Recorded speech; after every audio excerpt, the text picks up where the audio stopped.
Today we're going to be talking about managing stuff. It'll include an interactive Q&A with our panelists, as well as hopefully some other panelists coming from the National Shared Housing Resource Center.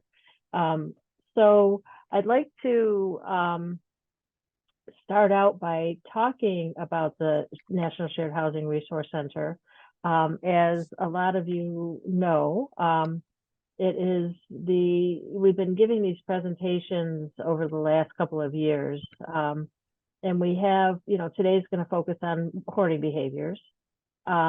We've invited existing members of the, or existing organizations who have been members of the National Shared Housing Resource Center, as well as those who have purchased our guidebook used for establishing new home share programs. And so today we want to make a bit of a plug to hopefully get you to, if you haven't renewed your dues, renew your dues. There's a lot of benefits that you can gain from working with the National Shared Housing Resource Center. It's about $100 a year. It includes your program in the National Shared Housing Resource Center program directory, a guide to establishing new home sharing program, use of our shared housing network logo on your website, an invitation to our year-end networking workshop, including invitations to all of these webinars that we've been doing. So I had to make that plug for the National Shared Housing Resource Center. And with that, I'm going to do a little bit of a housekeeping. So those of you who have attended our webinars before, as I've mentioned already, we're asking that you utilize the chat to tell us where you are or where you're coming from. And if that doesn't appear to be working, I guess Q&A would be okay, but let's try to shoot for the chat. And then we are going to be addressing Q&A through the Q&A function, which is on your toolbar. I'm going to take a peek at what it's saying here. Chat is disabled. Okay, so change of plans. It is disabled. Okay, sorry about that, folks. So go ahead and just put your, we can say where you are in the Q&A. That'll be fine. And then later on, we'll answer questions through the Q&A. I am going to ask that you don't utilize the, raising your hand function, because I'm just simply not that coordinated and I probably will miss it. So anyway, so that's where we are. I would like to start with some introductions. Today we have Patrice Legrand, who is from the Hoarding Task Force of Washtenaw County. That is housed within an agency called Synod Residential Services, I believe. Community Services. Sorry, you changed the name recently. It used to be residential. And so Patrice is an expert in hoarding. She manages the Hoarding Task Force in Washtenaw County, and she will be giving us a lot of her insights into that and giving us a broad overview of what hoarding is. Then hopefully we will have two panelists coming on from the National Shared Housing Resource Center board, and they're going to give some insights into their a little bit of context for what they do in terms of stuff in a home share situation. And then after that, what we'll do is have a panel discussion and ask your questions, and we can see where that takes us. So my name is Janet Hunko, and I'm with the Housing Bureau for Seniors.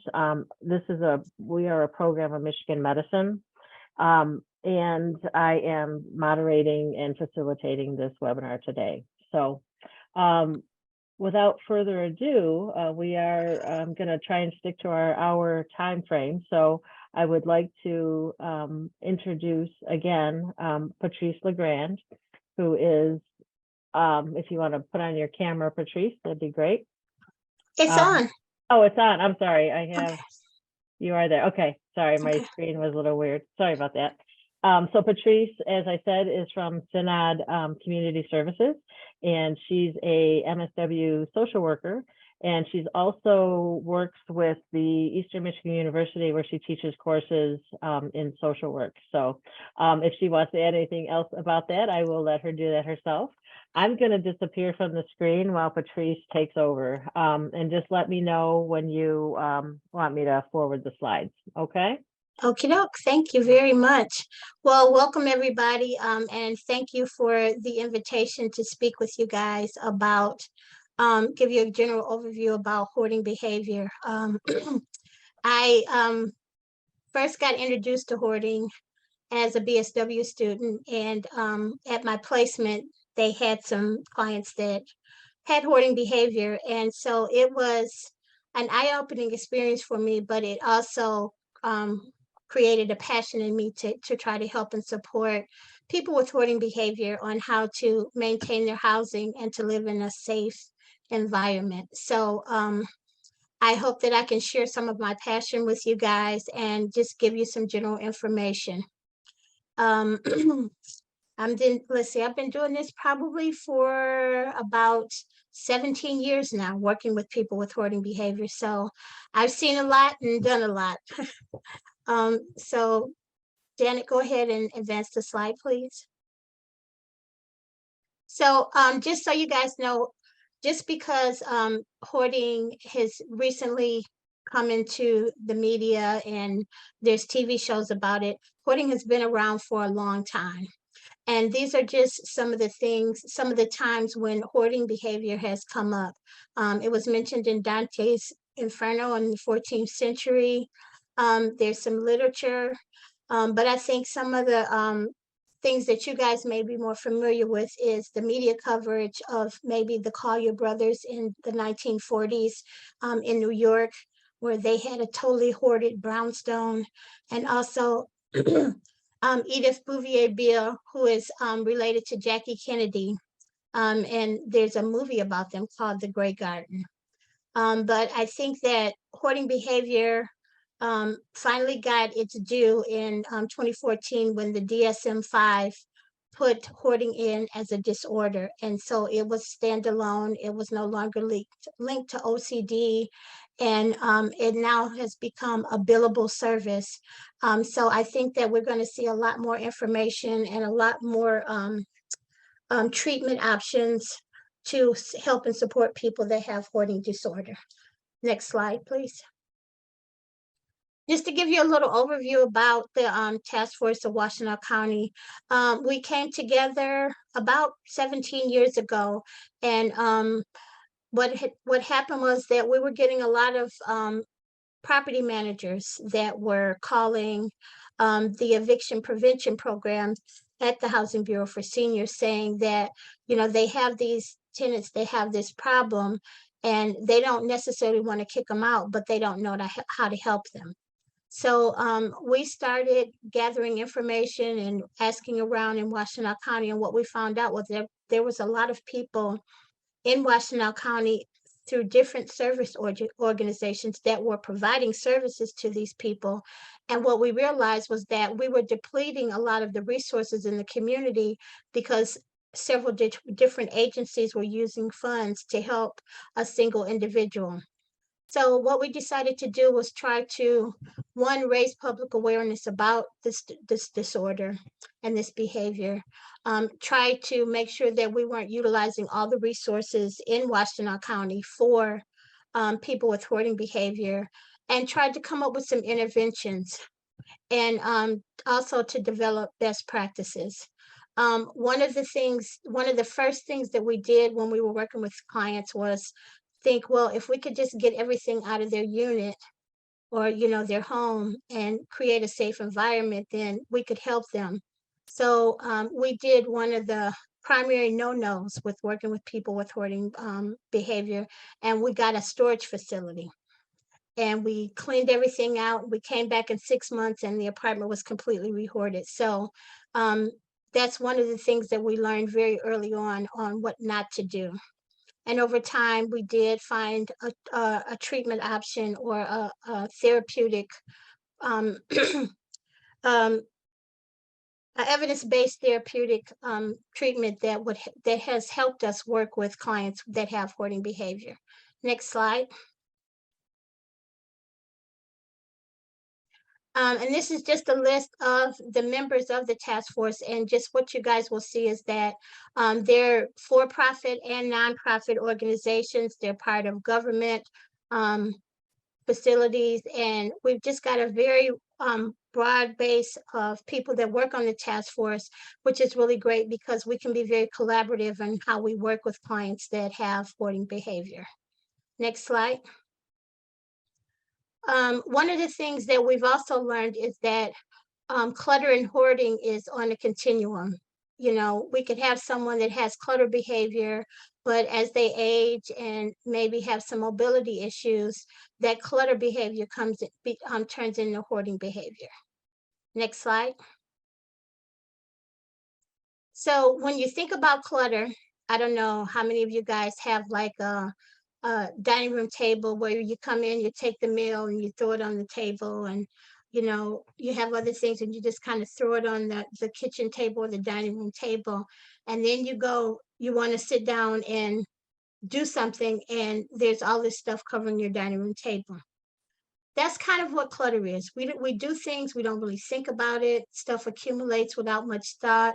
Um, but the stuff doesn't really interfere to the point where you couldn't shift some stuff aside and be able to sit down at your table. Or, you know, if your living room was a little bit cluttered and all of a sudden you had company come, and you could grab a basket and throw everything in there and put it in the room, but it's not going to prevent you from using your home for its intended purposes. You can still use your shower, different things like that. You know, that's kind of like a clutter situation. But when it comes to hoarding, it's a collection of things that, like, takeout containers, or, you know, newspapers and magazines. You hold on to boxes. You might have, instead of, when your microwave breaks and you get a new one, instead of getting rid of the old microwave, you hold on to it, and you know, you look up and you have 3 microwaves in your kitchen and only one of them works. But you don't get rid of the ones that don't work. You think you can hold on to them for some other reason. You value an antique table as highly as you do a stack of magazines.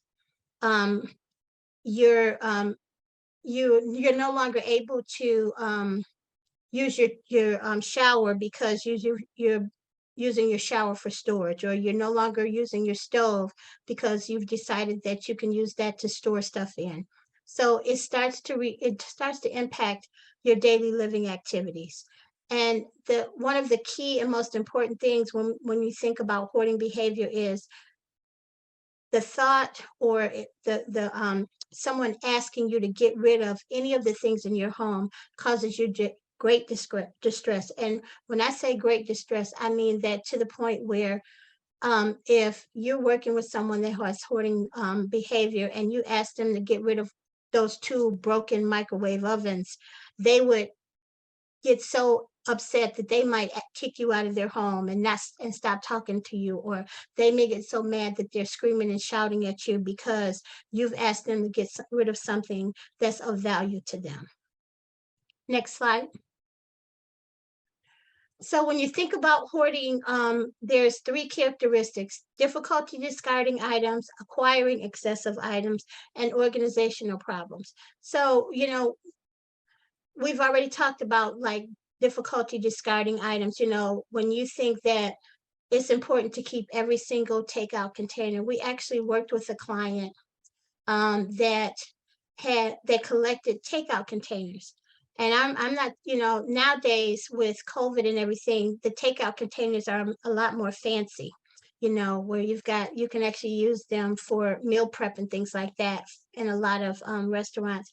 But I'm talking about those old styrofoam McDonald's containers, you know, the styrofoam cups, plastic utensils, those things that really don't have much use. But this client kept them, had a room full of them. I mean, it got to the point where it filled up the kitchen and spilled over into the dining room, and there were just bags and bags of these takeout containers. And when we asked, like, why do you keep them? And the response was, you never know. You might need them.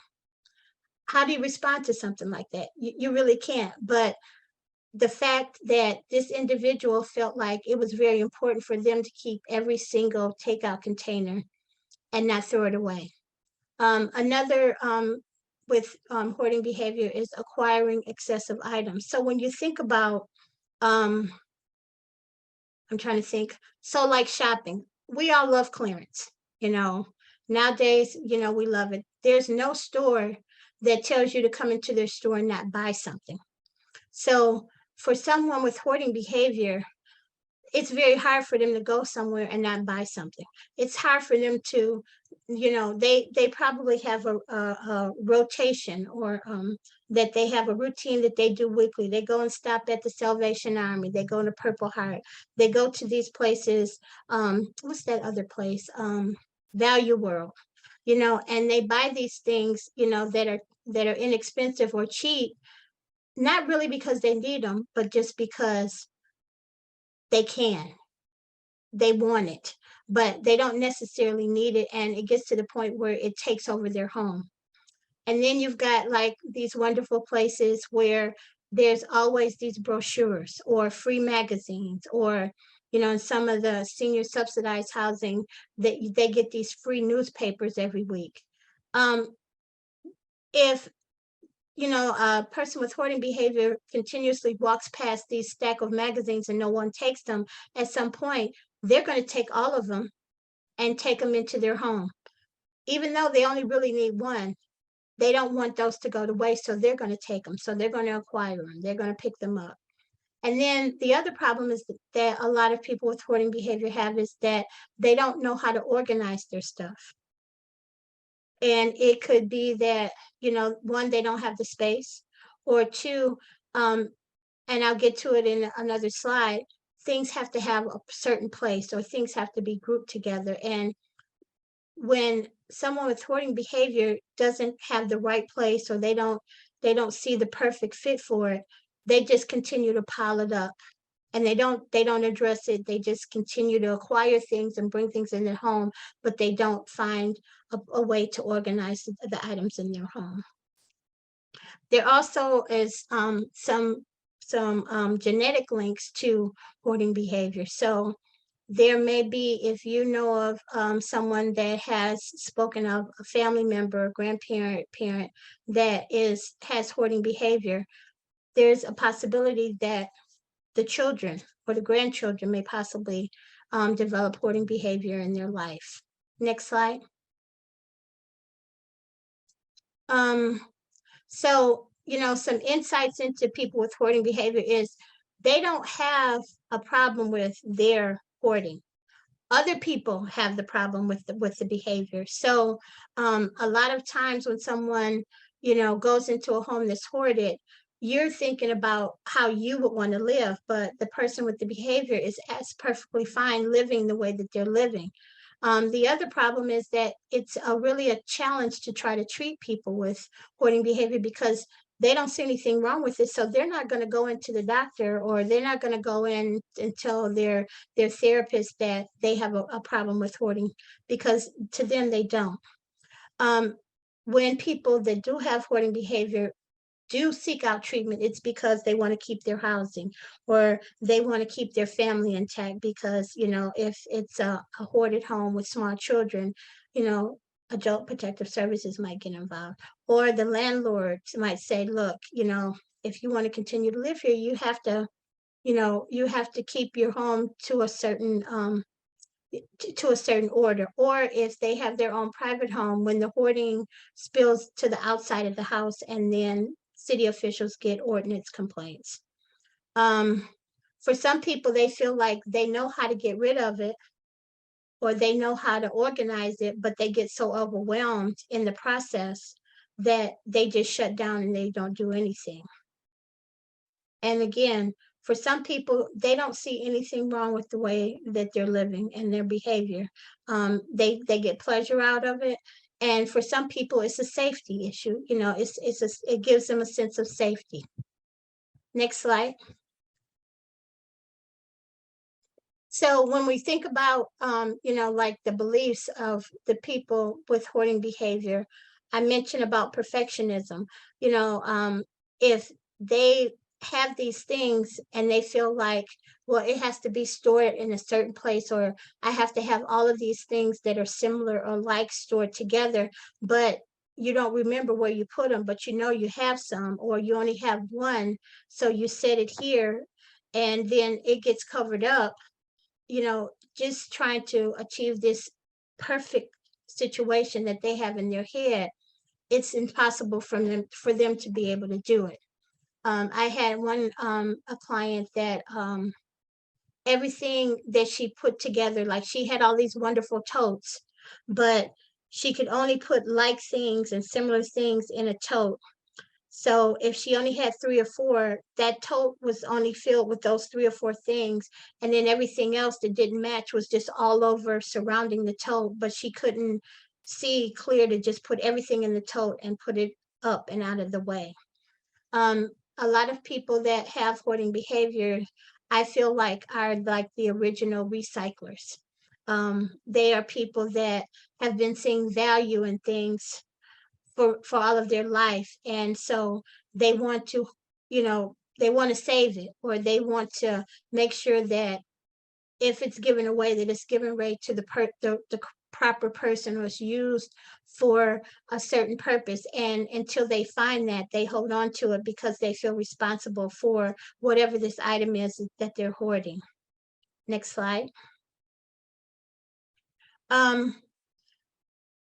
For people with hoarding behavior, it is also about control. I have worked with clients where I've come in and have offered a volunteer to help them to sort through their stuff so that we can start to figure out what they can keep, or what they want to donate, or what is broken and they can get rid of. And for a lot of our clients, they don't want anyone to touch their stuff. Oh no, I have to go through that. Oh no, I need to look through that. It's all about controlling, because they've probably been judged for their stuff, or possibly even had a clean out where the family came in and just got rid of everything. And so they're not willing to trust anyone. So they're going to hold on, and they're going to try to control the whole process of remediation, because they don't want anyone to touch their things. And then there's the emotional comfort. And this one is one of the hardest ones to even to treat, or even try to work with clients on, because they can't control the emotional connection that they have, and you don't have any way to try to figure out, how to get them to understand that even though these things give you comfort, you don't have to have 25 of them. Maybe you could whittle it down to 5 things, but all of those things that they're holding on to are very important to them. So all of their possessions have the same priority. They have equal importance. And if it's an emotional connection, it's even more difficult. Like, I'm trying to think, we had a client that was about to be evicted from their apartment because they had too much stuff. And what we found out was more than half of the stuff belonged to her deceased mother.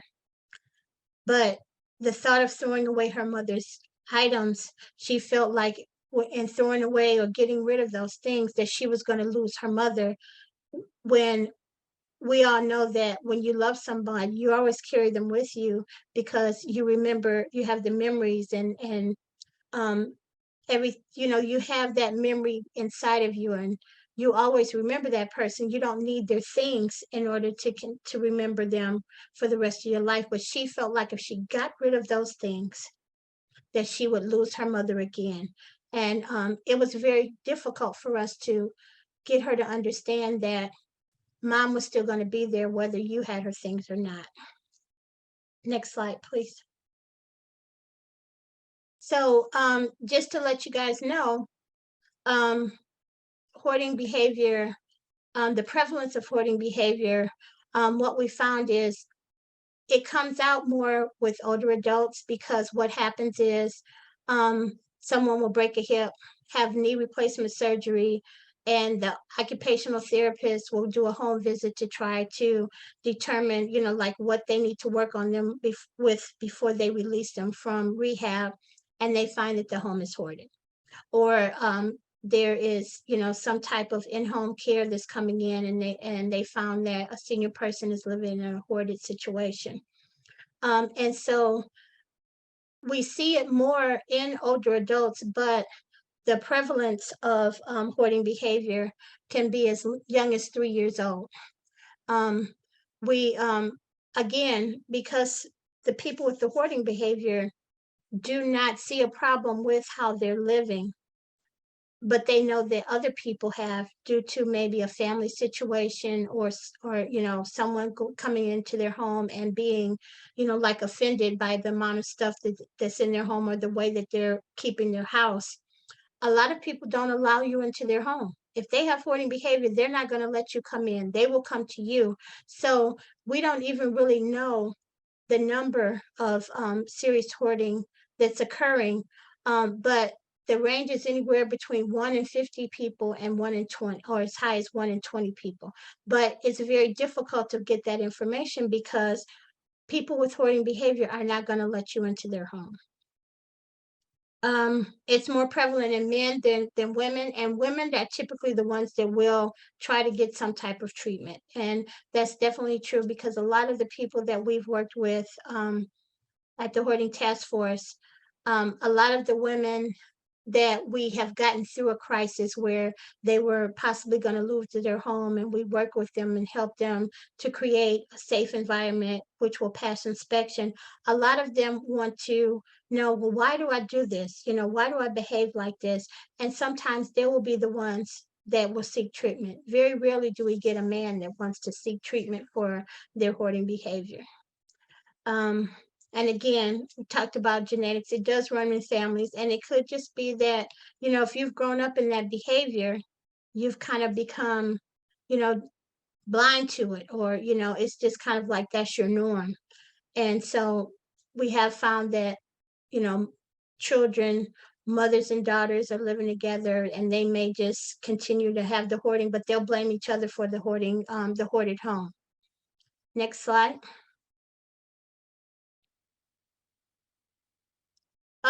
So when we think about hoarding, when it becomes problematic for a lot of people, um, it the occurrence happens in early childhood, because the parents are the gatekeepers, they tend to maintain the hoarding behavior. And then, like, if a child leaves their parents' home and maybe goes to college or gets roommates, a lot of times they will try to maintain their hoarding to their room, or they'll be told by their roommates that, you have to keep that under control over there, and we're not going to allow you to let it spill into the common areas. But, like, for people that, especially a person who has hoarding behavior, they get married, the spouse might say, okay, we're going to maintain this area. They move into a home, they have children, that's their family home. The longer they stay in that home, the more possessions they acquire. And as children move out, those spaces become spaces that can be hoarded. And so the amount of stuff just continues to grow. A lot of times with someone that has hoarding behavior, they may feel isolated. And so, like, for a situation with the home sharing, you may have someone that is living in their home, and they decide that they, want to open it up, and maybe for financial reasons, or just for, to have someone living there with them. They may decide to do a home share. They have to try to remember that, I'm sorry, rewind back up. Um, just that depression, reduced mobility, and these are some of the reasons why some of your home share people might be deciding to do this, is because they're depressed, or maybe they need assistance, and they figure if they have someone living in the home with them, that, that might help with mobility issues. Or they may just be getting up in age, and they're feeling like, maybe I don't need to live by myself anymore, and it would be nice to have someone come in and share my space. So if your home share person isn't the person that has the hoarding behavior, but maybe the person is planning on moving in does, this will be an opportunity where you would say to that individual, you have to maintain your space, or you have to make sure that you keep a certain level of safety, like no windows blocked, different things like that. So, it can be a good thing, but it can also become problematic if that person is a hoarder and you are, you're only willing to give that person a bedroom and maybe some space in the basement. That could become a problem. Um, we've noticed that for most people, age 50 and up is when we do see the hoarding behavior become more of a problem or more of a hindrance, and where they might actually seek help or treatment for the hoarding behavior. And again, it starts off in childhood, but because parents are gatekeepers, the prevalence of it doesn't really appear until they get up in age. Next slide, please.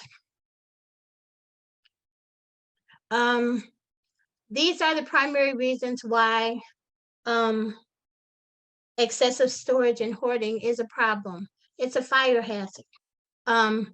A house with a heavy load of paper products.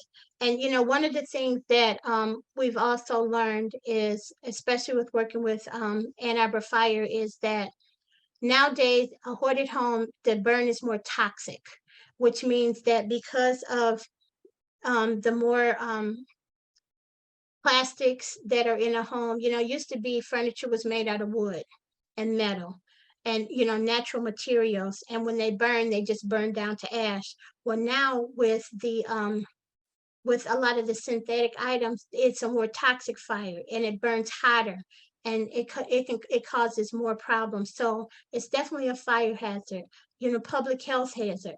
If you're living in a space where you share floors, ceilings, and walls, that person with the hoarding behavior, the air is polluted because, the lack of air circulation, which will create molds and different things like that, which can spill over into the breathing areas of other people.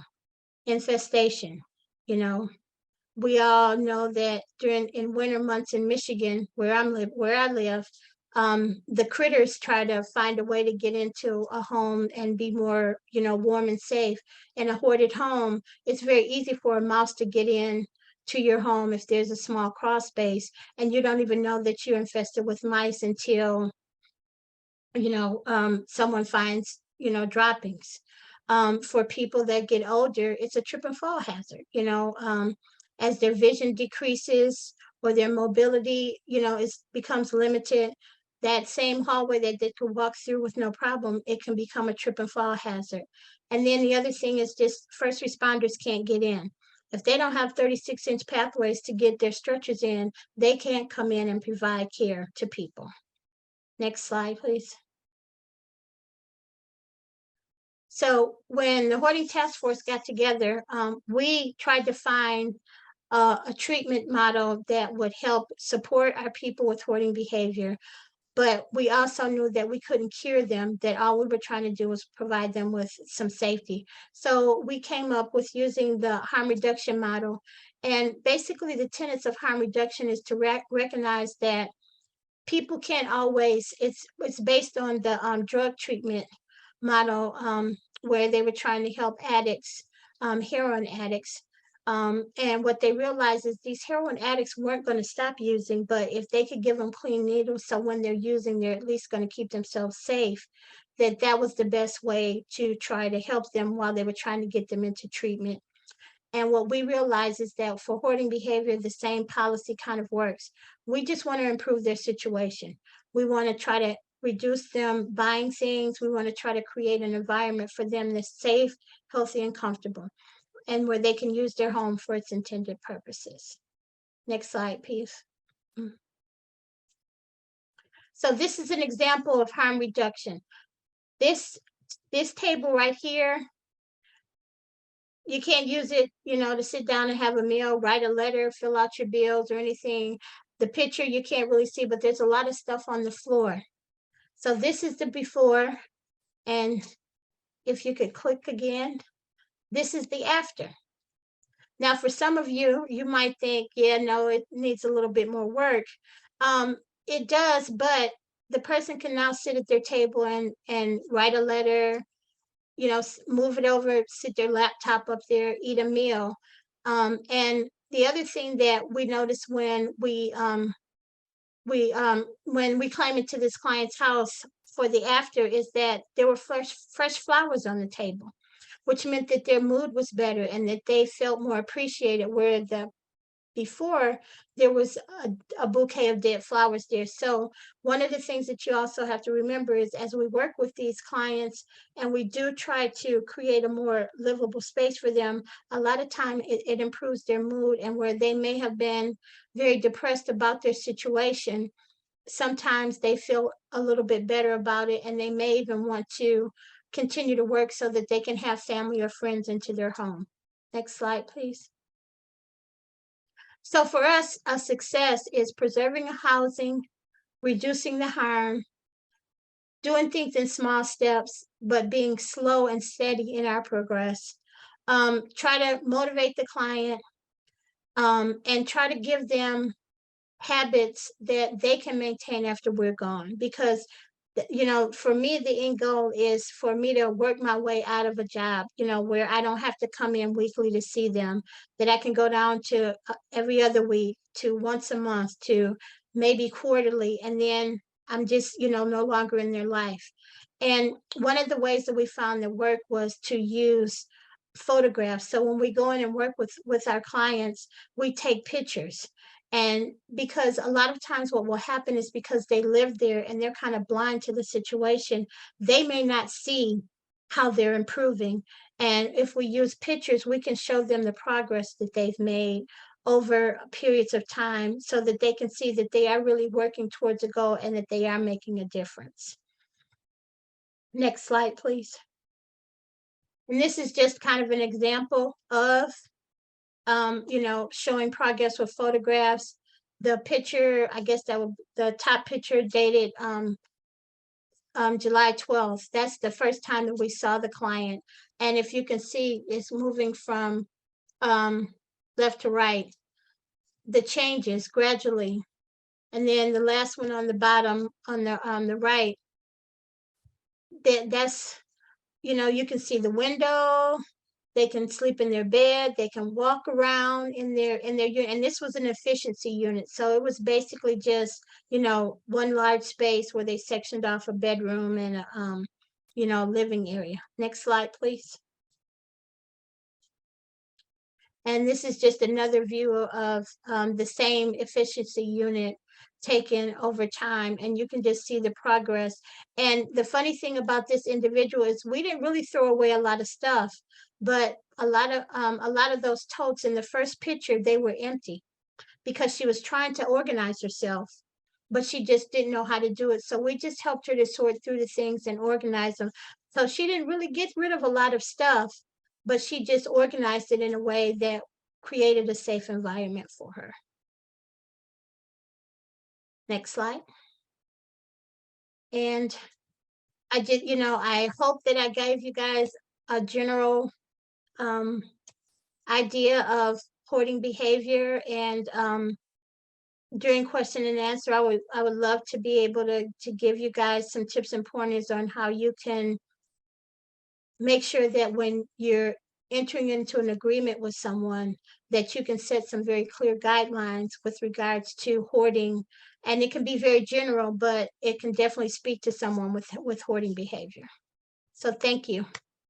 Thank you, Patrice. I appreciate everything. So one thing that I didn't say, Patrice crammed in this information on hoarding in what has been maybe 40 minutes, and then we'll do Q&A.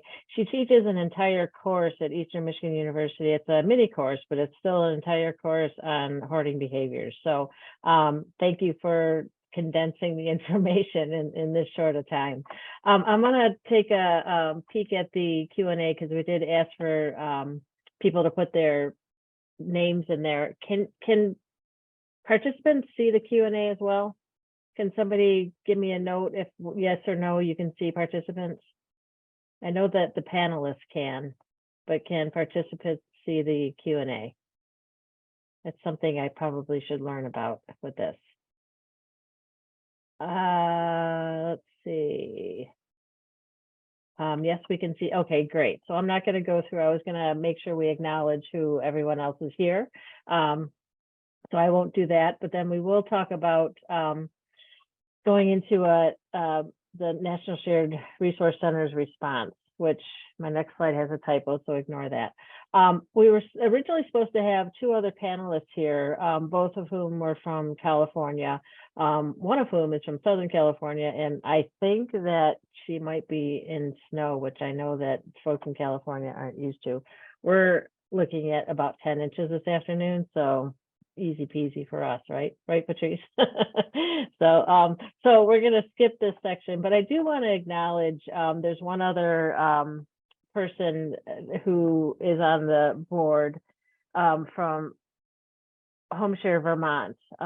Kirby Dunn has given us a little bit of an insight as to what they do. So I was hoping to get some insights from other agencies and how they manage clutter and just stuff. And I'm going to read this, even though I don't like the habit of reading slides. I am going to read this. This is what HomeShare Vermont does.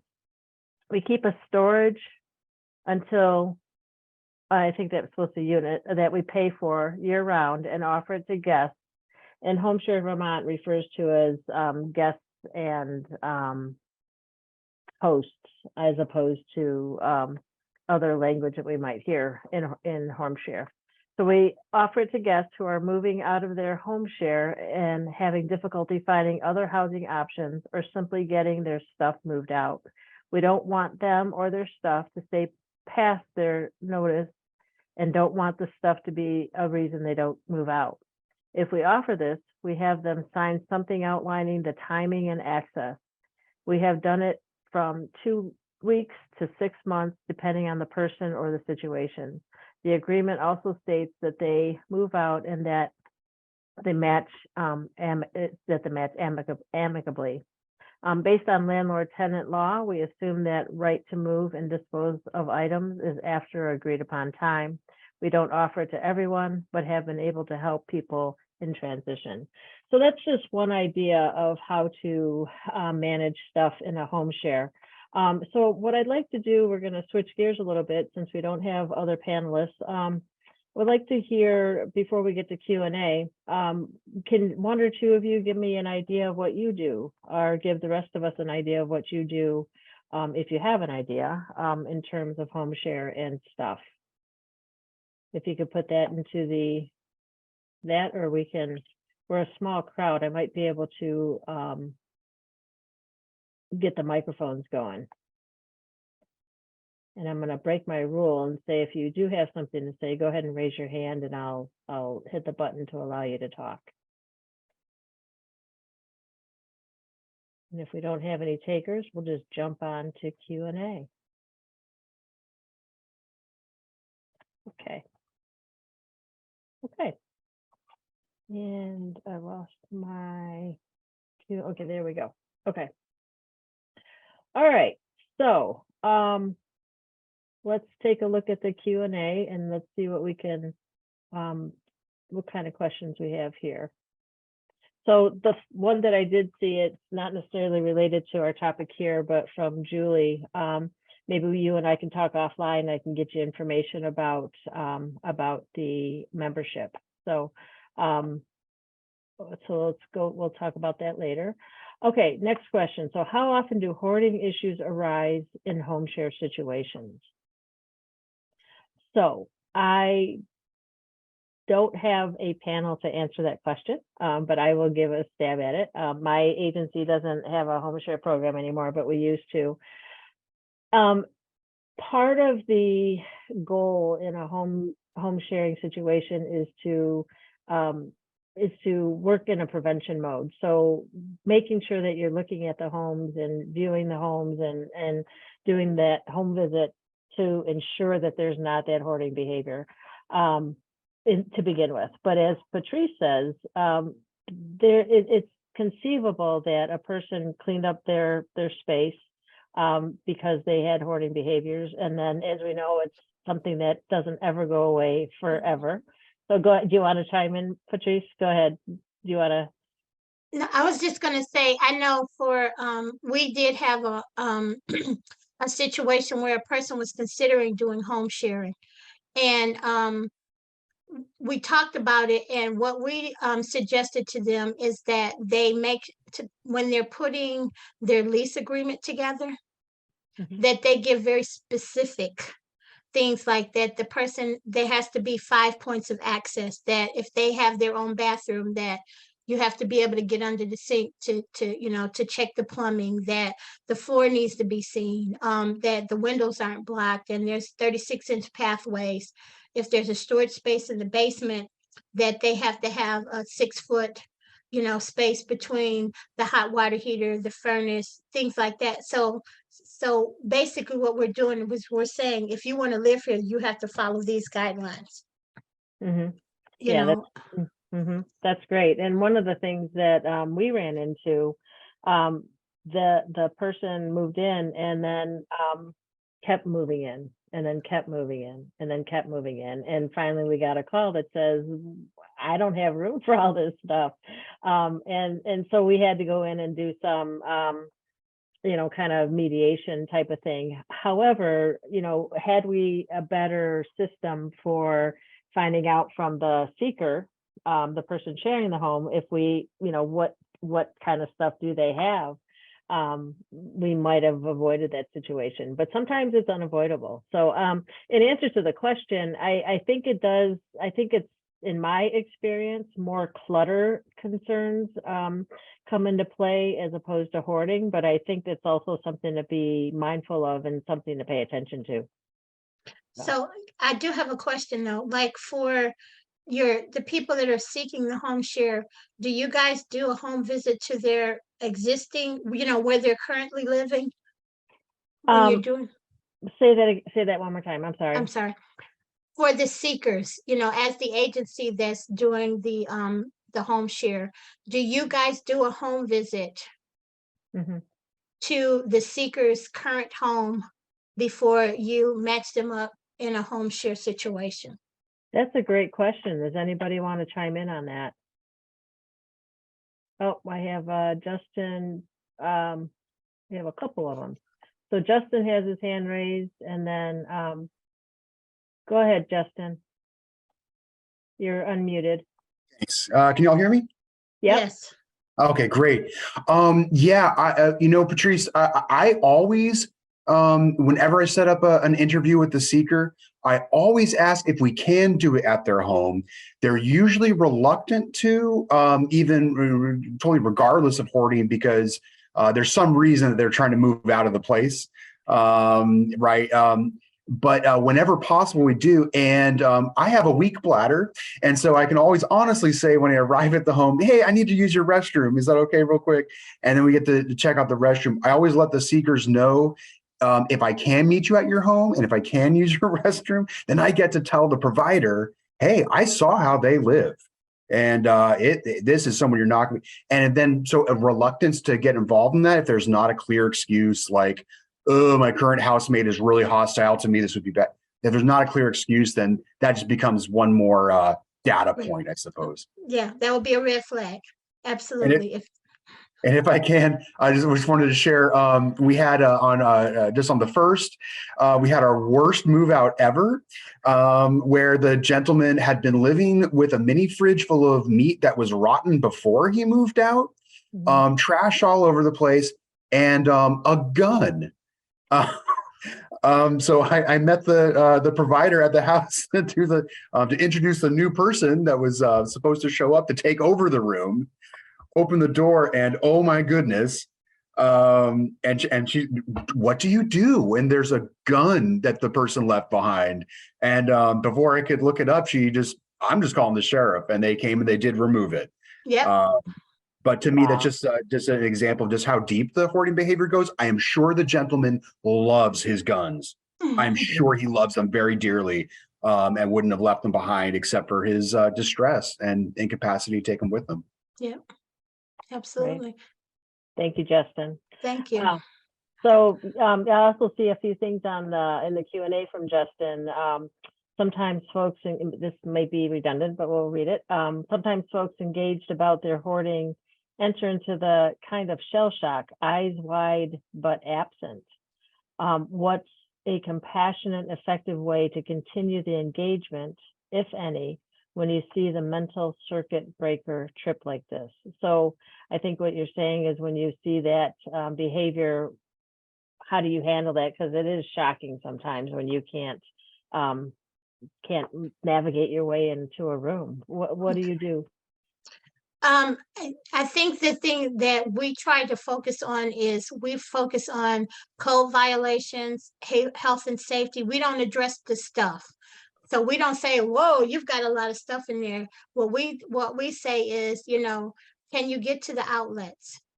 We're trying to figure out, is the heat exchanger, the air conditioning, is it along the floorboard? Is it an event up in the ceiling? Because then what you're asking is like, can airflow, can, there be circulation? You try not to address the stuff directly, but what you try to do is do it where it's a very neutral thing about, if a first responder were to come in, they wouldn't be able to get in here to provide care to you. And, or if there was a fire and there was smoke filling this room, a firefighter could injure themselves because of all the stuff, they couldn't get sure footing. So they could injure themselves while trying to rescue you. And so what we try to do is address it that way, to try to see like how open are they to get rid of stuff. Because most people don't want a firefighter to get hurt. So then we can start saying, well, what we need to do is to create a 36-inch pathway. You can also just kind of talk about this, like, oh, wow, I see you have a lot of this. Can you tell me, like when you started collecting them, to try to get to the why they're holding on to these things. But the one thing that I always tell volunteers is try to keep your face very blank. Don't have, even if you're feeling horrified, try not to have that horrified look on your face. Just try to go in there and be very non-judgmental, because they've probably been judged by a lot of people in the past. And if you're trying to help them and try to be compassionate with them and engage with them, you can't mirror the things that they've already dealt with. Does that make sense? Right before you said that, Patrice, my thought was have a poker face. Yeah. To go in there and have a poker face and try your darndest not to see that. Okay, I see a hand raised from Ann Farley. Go ahead, Ann. Hi, I'm with Home Share Vermont, and we see guests or home seekers via Zoom, so we don't see their own living space. But my coworkers had given me great advice when I first began, that if and when I do an introduction between a guest and a host, to linger outside until the guest has arrived in their vehicle and take a look at the vehicle. Yes. See the state of things there. That is a great point. Reflective of how people probably are living.